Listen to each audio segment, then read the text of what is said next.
नमस्कार, स्वागत है आपका फेडरल देश में। मैं हूं नीलू व्यास। तृणमूल कांग्रेस का संकट खत्म नहीं हो रहा है। अगर तृणमूल कांग्रेस की बात करें तो यह कहना चाहिए कि ममता बनर्जी के लिए चुनौतियां बढ़ती जा रही हैं। उनके जो अपने लोग हैं, जो उनके करीबी लोग थे, अब उन्होंने पार्टी छोड़नी शुरू कर दी है। आपको याद होगा, अभी हमने परसों भी डिस्कस किया था कि 20 लोकसभा सांसद उन्होंने रिबेल फैक्शन, जो काकुली दस्तीदार का है, उनको ज्वाइन किया है। अब जो उनकी रिबेल लिस्ट है उसको साइन करने वालों में और नए नाम जुड़ गए हैं, और ऐसे नाम जो आप कभी सोच नहीं सकते थे कि वो ममता बनर्जी का साथ छोड़ेंगे। उसमें सबसे पहले सायनी घोष। अभी आपने देखा था कि किस तरीके से वो कांग्रेस के लिए वो कैंपेन कर रही थी, ममता दीदी के साथ साथ वो चलती हुई नजर आई थी। आज उन्होंने ममता बनर्जी का साथ छोड़ दिया। इसके साथ साथ यूसुफ पठान, शत्रुघ्न सिन्हा, ये वो बड़े नाम हैं जो अब बिल्कुल पार्टी का वर्टिकल स्प्लिट हो गया है। और अब इन लोगों ने भी इस रिबेल लिस्ट को साइन किया है। और इस लिस्ट को देखकर अब और ज्यादा लोगों को ताजुब हो रहा है कि उनके आखिर अपने लोग जो इतने करीबी थे, उन्होंने क्यों छोड़ दिया, आखिर क्या चल रहा है। और ममता बनर्जी के लिए कहा जा रहा है कि जो उनके बच्चे कुछ एमपीज हैं, वो अब अपने आप को कांग्रेस में मर्ज करेंगे, यानी कि अपनी पार्टी का वो विलय करेंगी ताकि और लोग ना छोड़ कर जाए।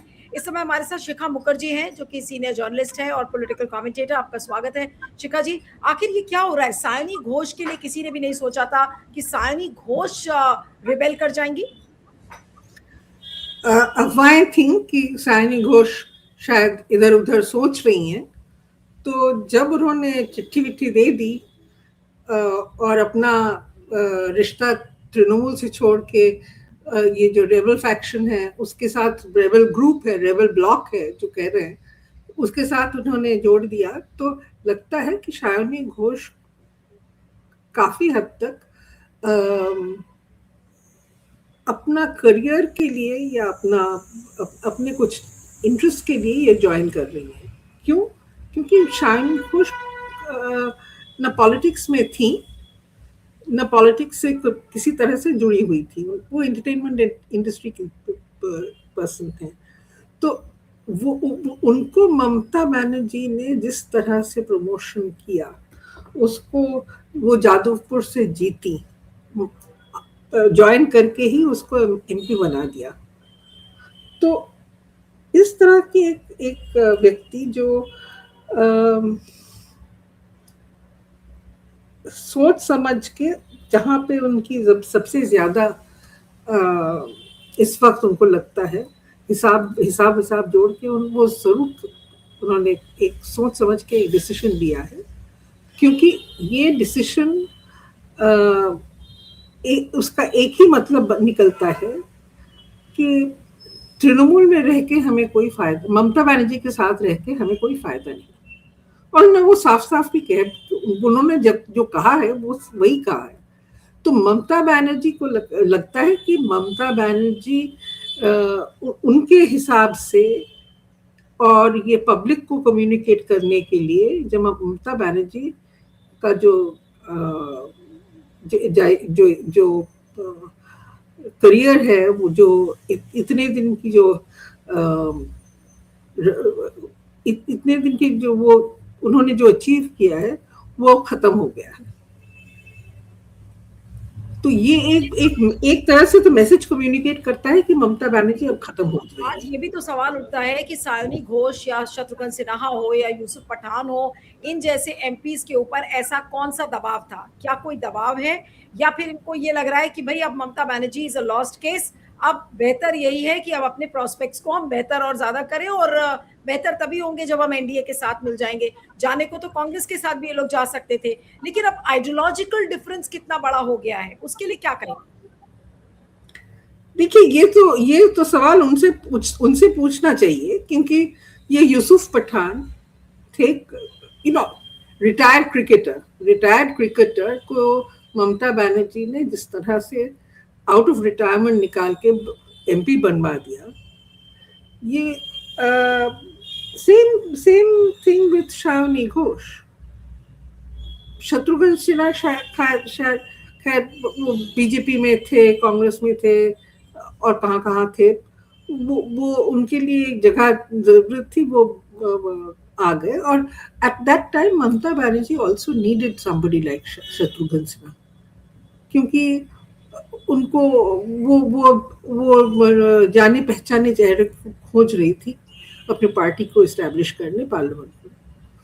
बट देखिए ये जो एक मैसेज आ रहा है कि सब ममता बनर्जी को छोड़ के जो बहुत ही वेल नोन फेसेस हैं, शालिनी घोष इस कैंपेन में जिस तरह से उन्होंने कैंपेन किया, जिस तरह से उन्होंने पार्लियामेंट में अपने आप को एस्टैब्लिश किया था, तो Shalini Ghosh is a very known face. ये नोन फेसेस जो जब चले जा रहे हैं तब लगता है कि एक मैसेज कम्युनिकेट हो रहा है कि ममता बनर्जी का रिजीम खत्म, अब नया कुछ ढूंढो। क्या इज इट जो इसे एक एंड गेम कहते हैं कि क्या अब ममता बनर्जी की पारी अब खत्म हो गई है? अगर उनको हाँ। अपना विलय कांग्रेस से करना है और इधर जिनको जो बाकी बचे कुछ एमपी थे वो अब एनडीए के धड़े में चले जाएंगे, तो फिर बचा क्या? जो पूरा अस्तित्व है एक तरीके से, क्या ममता बनर्जी का अस्तित्व खत्म है एक तरीके से? ये मैसेज जा रहा है, ये मैसेज जा रहा है कि उनका अस्तित्व खत्म हो रहा है, उनका जो रेजिम है वो खत्म हो रहा है, क्योंकि एक मैसेज जाना जरूरी है लगता है कि एनडीए से जुड़ जाओ। लेकिन मेरा सवाल, आई एम लिटिल, क्या कहते हैं, मेरे मन में एक सवाल है कि ये जो नया ब्लॉक बना है, ये ब्लॉक है क्या चीज? इसके पास, इसका तो कोई लीडर नहीं है, right? Kakoli Ghosh Dastidar is only the chief whip, वो तो लीडर नहीं है। वो क्या आज के दिन खड़े होके उन्होंने तो इतना रिबेलियन तो कर लिया, और एक चीज और, एक मिनट, नाम तो पकड़ के रखे हैं, तृणमूल का नाम वो पकड़ के रखे हैं, कह रहे हैं कि हम ओरिजिनल तृणमूल हैं, हम तृणमूल, हम ममता बनर्जी ओरिजिनल तृणमूल नहीं है, हम तृणमूल हैं क्योंकि हमारे पास इतने ज्यादा नंबर्स हैं। ये काकोली घोष दस्तीदार भी कह रही है, ऋतुव्रत बनर्जी भी कह रहा है, लेकिन वो एक पार्टी तो है नहीं, है ना? जो चीज बड़ी इंटरेस्टिंग है कि आपने जो कहा कि भाई ये इसका लीडर कौन है, जो ये नया धड़ा तृणमूल का है उसका लीडर कौन होगा? शालिनी घोष भी क्लेम कर सकती हैं, शत्रुघ्न सिन्हा भी क्लेम कर सकते हैं, यूसुफ पठान भी कर सकते हैं और काकोली दस्तीदार भी कर सकती हैं। तो क्या अब एक ऐसी सिचुएशन आ रही है जहां पर तृणमूल का अब हेड कौन होगा नए धड़े का, उसको भी मोदी जी चुनेंगे, बीजेपी चुनेगी? देखिए यही तो मैं सवाल पूछने का मतलब यही होता है कि अब लीडर कौन बनेगा? ये जो निकल के आए हैं विधानसभा में, लोकसभा में, तो इनके लीडर कौन बनेंगे? एक लीडर होगा, दो लीडर होगा, पश्चिम बंगाल में लीडर होगा, दिल्ली में लीडर होगा, कहाँ लीडर है? ये एक ब्लॉक बना है, वेरी गुड। देखिए जब महाराष्ट्र में शिवसेना स्प्लिट हुई थी, आपको याद होगा कि एकनाथ शिंदे ने स्प्लिट, उनका चेहरा सामने रख के जो हुआ था वो हुआ था, उन्होंने लीडरशिप दी थी। तो यहाँ पे लीडरशिप कौन दे रही है? तो इसका मतलब यही होता है कि कहीं ना कहीं से इनको इतना सपोर्ट मिल रहा है कि ये लीडरलेस एक ब्लॉक बन के वो ऑपरेट करने की कोशिश कर रहे हैं। इसका मतलब लेकिन ये भी तो हो सकता है ना शिखा जी कि ये लोग बीजेपी ज्वाइन कर लें, क्या पता? तृणमूल का बीजेपी श्रमिक भट्टाचार्य जो पश्चिम बंगाल के बीजेपी प्रेसिडेंट हैं, उन्होंने साफ साफ कह दिया है कि यहाँ पे हम इनको लेंगे नहीं। ओके, तो लेंगे नहीं तो जाएंगे कहाँ? तृणमूल से तो वो निकल आए हैं, लेकिन तृणमूल का नाम क्लेम कर रहे हैं, क्योंकि ब्लॉक तृणमूल का ही ब्लॉक बनता है, वो नेमलेस ब्लॉक तो नहीं हो रहा है, ये तो इंडिपेंडेंस नहीं बन रहे हैं। तो एनीवे ये एक यानी कि एक मिस्ट्री के हिसाब से मुझे लगता है। और अगर ये अगर आप सोच लीजिए कि ये ना इसका ना नाम है ना लीडर है, ना इस तरह का कोई अस्तित्व है, एक्सेप्ट फॉर द फैक्ट कि हम चीफ विप बनेंगे, हम लीडर ऑफ द ऑपोजिशन बनेंगे, तो आगे जाके होगा क्या? आफ्टर ऑल ये जो एमपीज जिन्होंने छोड़ा है, सुष्मिता देव को अब देख लीजिए। सुष्मिता देव को का भी नाम, हाँ देखो वो तो सुष्मिता का भी नाम है जी।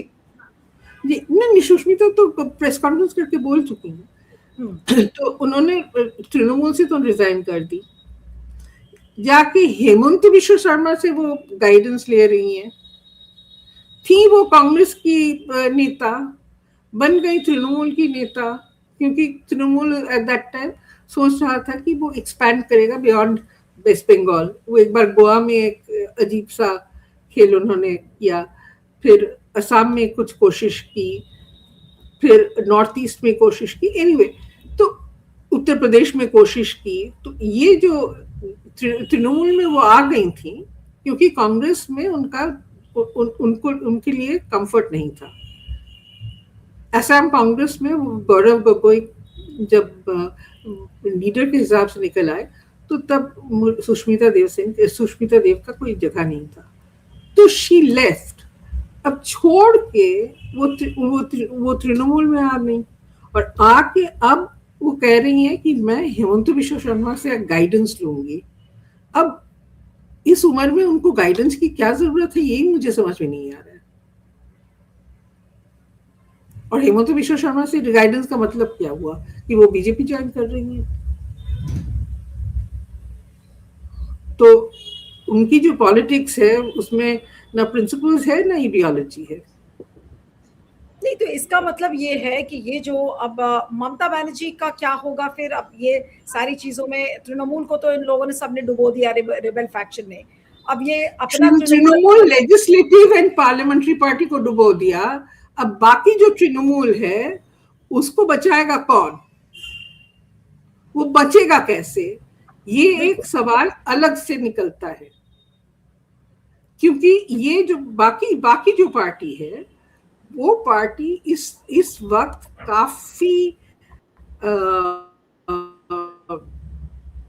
काफी डिफिकल्टीज में है, क्योंकि उनके ग्राउंड लेवल लीडर्स को किसी को वो अरेस्ट कर रहे। कल सीआईडी ममता बनर्जी के घर पहुंच गई थी।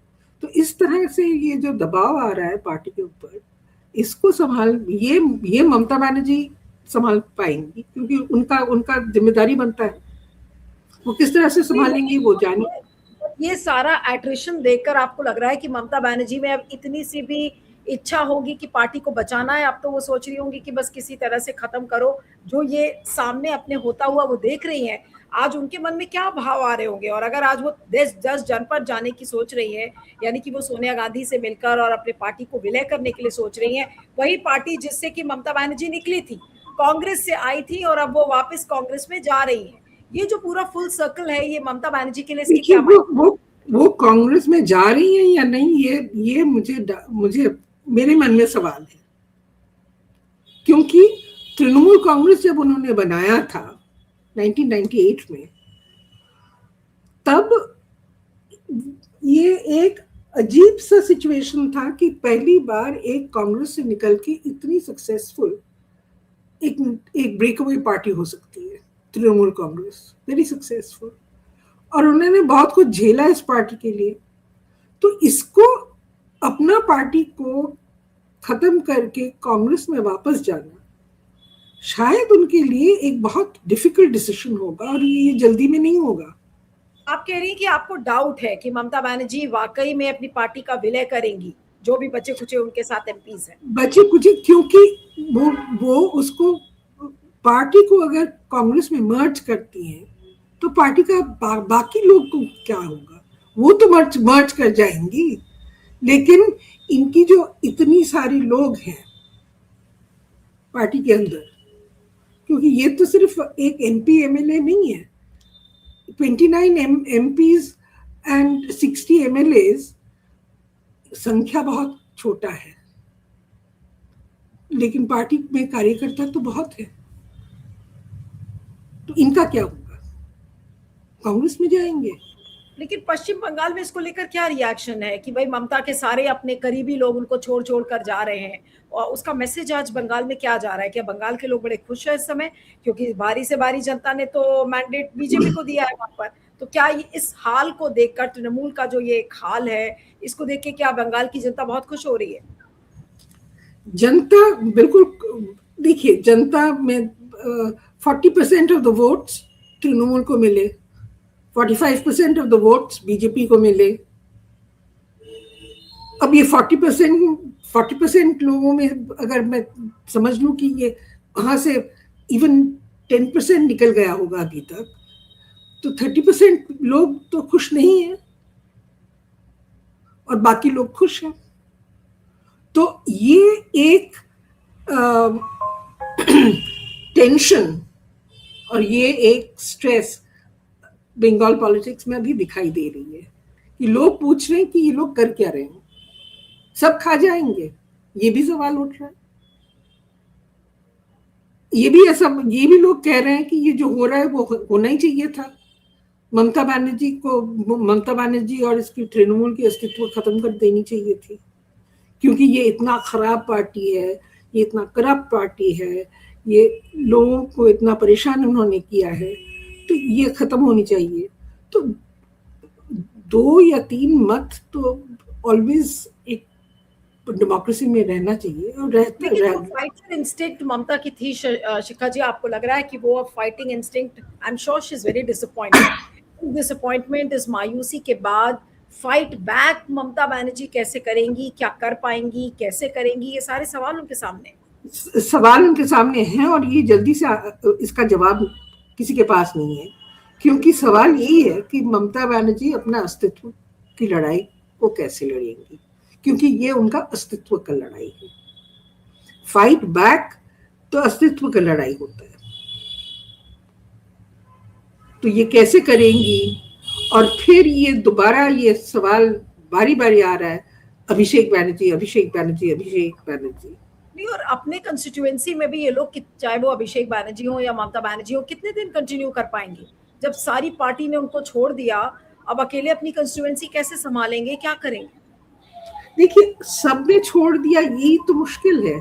सवाल तो यही है कि 60 विधायक और 20 सांसद, इससे लेकिन पूरा पार्टी नहीं बनता।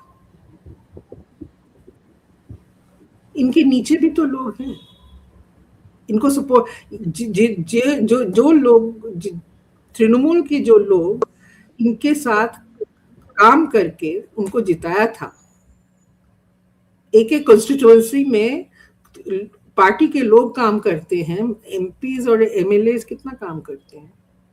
तो ये लोग तृणमूल छोड़ के चले गए, बीजेपी में ज्वाइन कर गए हैं। कहाँ गए हैं, कहाँ जाएंगे? ममता इनको पकड़ रख पाएगी ना, ये लोग उनको पकड़ रख पाएंगे। देखिए, एक इलेक्शन जीतना का मतलब एक इलेक्शन के पीछे सिर्फ वो एमपी चेहरा या एमएलए चेहरा नहीं होता है ग्राउंड ऑर्गेनाइजेशन का। तो ये ग्राउंड ऑर्गेनाइजेशन इनके साथ किस हद तक जाएगा, ये तो अपनी कॉन्स्टिट्यूएंसीज में जाएं, और कॉन्स्टिट्यूएंसीज में फिर हमें देखना है कि ये कॉन्स्टिट्यूएंसीज दिल्ली में जाके, देखिए दिल्ली में विद्रोह करना, कलकत्ते में विद्रोह करना, इसका कोई मतलब नहीं होता, क्योंकि विद्रोह को अगर जमीन से जब आप जोड़ते हैं तब समझ में आएगा कि ये कितना बड़ा विद्रोह है। ये अभी तक ये लोग कॉन्स्टिट्यूएंसीज में वापस नहीं आए हैं। ये आज पश्चिम बंगाल में आके आज के दिन भी ये 60 एमएलए जो हैं, जो विधायक हैं, 60 विधायकों ने सामने पब्लिक के सामने कोई मीटिंग नहीं की है। तो इनका ये बड़ी बड़ी बातें तो विधानसभा के अंदर हो रही हैं, विधानसभा के बाहर आप क्या बोलेंगे? आपका जो परिचय है, आपकी जो एक्सेप्टेबिलिटी है, आपका ये विद्रोह के लिए जो सपोर्ट है, ये तो हमें देखना पड़ेगा ना। बिल्कुल। अभी तक तो इसकी जांच हुई नहीं है। नहीं, और ये ऐसा संकट है कि वाकई में इस समय ममता बनर्जी के लिए तो बहुत ही मुश्किल समय है। उनको समझ में नहीं आ रहा होगा कि वो अपनी पार्टी को कैसे संभालें, और बड़े से बड़े पॉलिटिकल एनालिस्ट स्पेकुलेशंस कर रहे हैं, लेकिन उनको भी नहीं पता कि आखिर अब ये सारा जो रायता फैलाया है ममता बनर्जी इसको समेटेंगी कैसे। क्या वो वापस ये कह पाएंगी कि भाई मैं अब वापस राजनीति में जाऊंगी, या फिर वो कुछ और उनके दिमाग में चल रहा होगा, ये भी पॉसिबल है। बहुत ही अजीब सी राजनीति में वो थी और राजनीति में वो रहेंगी, इसका कोई तो शक नहीं है ना। किसी ने सवाल भी नहीं किया है कि ये वो राजनीति से रिटायर कर रही हैं। उन्होंने तो एक बार भी नहीं कहा। एक दूसरा है कि वो राजनीति छोड़ के कहाँ जाएंगी, ये इस पे बहुत स्पेकुलेशंस हो रही हैं, क्योंकि वो सोनिया गांधी से मिलके आई हैं। इससे ज्यादा कुछ नहीं है। ये तृणमूल अपने आप को कांग्रेस में मर्ज कर जाएगी या नहीं कर जाएगी, तो पहले तो कांग्रेस को इसको अग्री करना पड़ेगा। जैसे बीजेपी ने कह दिया है कि ये विद्रोही को हम अपने पार्टी में ज्वाइन नहीं करने देंगे, कांग्रेस भी तो कह सकती है कि हम तृणमूल को अपने साथ नहीं जोड़ेंगे। बिल्कुल। So none of this is clear. None of this is clear. This is all speculation. चलिए, तो देखेंगे कि ममता बनर्जी कैसे अपना अस्तित्व बचाती हैं। अभी तो सबसे बड़ा सवाल यही है। आपका बहुत बहुत शुक्रिया Shikha ji. Thank you so much for joining. Thank you.